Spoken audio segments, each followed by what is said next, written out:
It is we politicians who go and buy 2 million metric tons of maize. We come and sell. We bring 3 million metric tons of sugarcane. Mumias is dying. Chemelil is dying. Sony Sugar is dying. Those are factories that used to employ people. Who are the biggest dealers of investment companies in Kenya? We, the political class. What happened to Kenya Airways? Look at it now. It's smelly, filthy. It was the pride of Africa. Who runs Kenya Power? Why are we not told who are the owners of the independent power suppliers of this country? Why are we not being told who owns our national parks? But you hear money is being stolen by none other than the elite and the political class. These people out here are tired. These people are tired. I was crying this morning today because we are messing up a good thing. We are messing up this country. Who wants to be a refugee? And there's enough for you people to eat, so long as you eat with manners. The revenue we collect is enough to run 8 African countries: Kenya, Rwanda, Burundi, Tanzania. You go to Congo, you go to South Sudan, you go to Somalia, and you go to Ethiopia. That's what our goddamn budget is.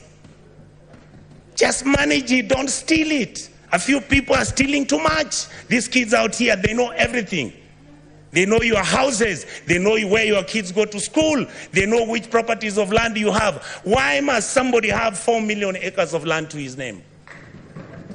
What happened to our mentality? Then we pretend and run to churches talking about Christianity, how Jesus...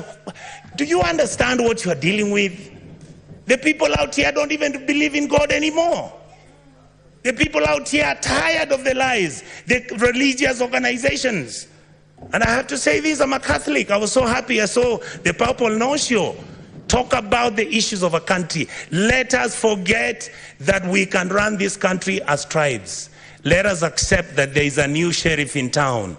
That sheriff is the GNC. They are partyless, they are tribeless, they don't have money, they just have bundles and a phone. And they'll stop this country to move.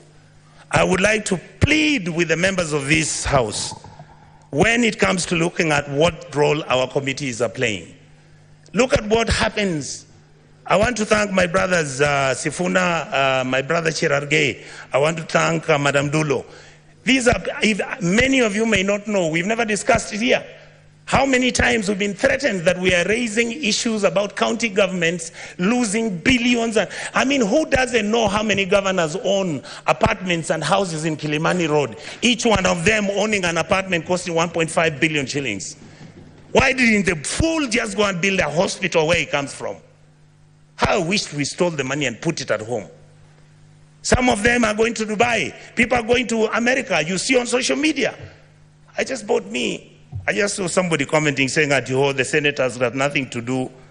I want him to tell me how he bought a Bentley and is an MP. Explain to me, how does somebody, I mean, the truth is, I'm born with advantage and privilege.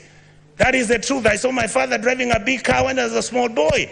That is not what drives me. What drives me is, how do you get a member of parliament driving a Mercedes that costs 49 million shillings? And we are watching, and that is normal. And it is okay. And it is okay. Shame on us.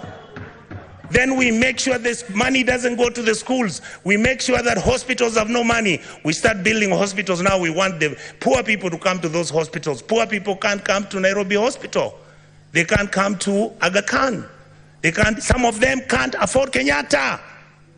You saw the other day, Kenyatta has a debt of 6.6 billion. The Eldoret Hospital, Eldoret KTRH, has a debt of 3.9 billion. When you ask, they tell you we don't know where the money went. Are we fools? Do we need to buy houses which have got 15 bedrooms and drive 19 cars and put them in your parking lot, and you want 10,000 acres of land? You want a ranch? You fools, you go and buy a ranch in Australia. This is where we are.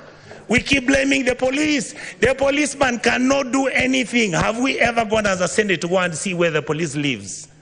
How he takes his kids to school and his salary is 19,000. And this house has to start thinking about those things. We guys must begin, and we ladies and gentlemen in this house must begin to agree that we can reduce our salaries, that we can drive smaller cars, that we can wear counters. In fact, the only thing I'm very annoyed about the president, I'm the one who started wearing counters. Now he has given counter a bad name. I want Kenyans to love counters the way I loved them. Let us wake up, Kenyans. We can't play football. Money comes from FIFA, it is eaten. World Rally Championship, money comes from there, it's eaten. You go, you want Kenya Lawn Tennis Association, they only want 50,000 to hold an international tennis tournament. Not even the minister appears there. But when the minister is traveling out of the country, he's got how many people? Private jet, goes to Dubai, books one of those hotels, luxury hotels, and he comes back to Nairobi with the same 9 people he took with a private jet. And you assume that the Gen Zs don't know. These days they track you. They can know which private jet you took, where it went, and how it came back. Many of us are worried because either because of history or because of what has happened, we have got a lot of money now, we are owning so much land. Please allow us to have spatial planning. Your land, we can have an implemented law in this house to protect your even identity. But please don't stop stealing public land. Let us have mercy at our people.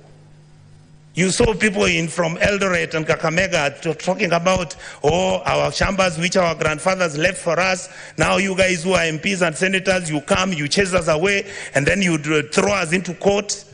You go and bribe the court. And I want to talk about the judiciary.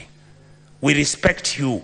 We know that you are most of the time under the pressure. We know there are certain things which you can even be blackmailed, but we want to hold you at a higher standard.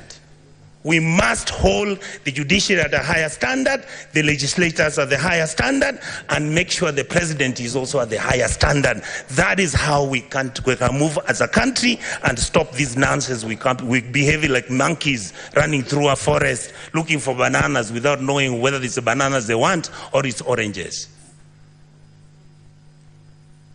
I really, really want to say this, Madam Speaker, finally. I was nearly giving up on my country. I have changed my mind because of today. The young men who are fighting for this country have done us proud. Let us treat them with dignity. Let us make sure we engage them. Let us stop doing the things which make them angry, desperate, and upset with the ruling class. The truth is, if this country breaks down, it takes all of us down. I can tell you, I was in South Sudan when we were doing the comprehensive peace agreement. I visited as a minister, as a young minister, to go and do what was called a referendum. I've been to Khartoum. I have been to Mali. I've been to a country in West Africa. I'll remember the name, Madam Speaker. You look at how people have been treated.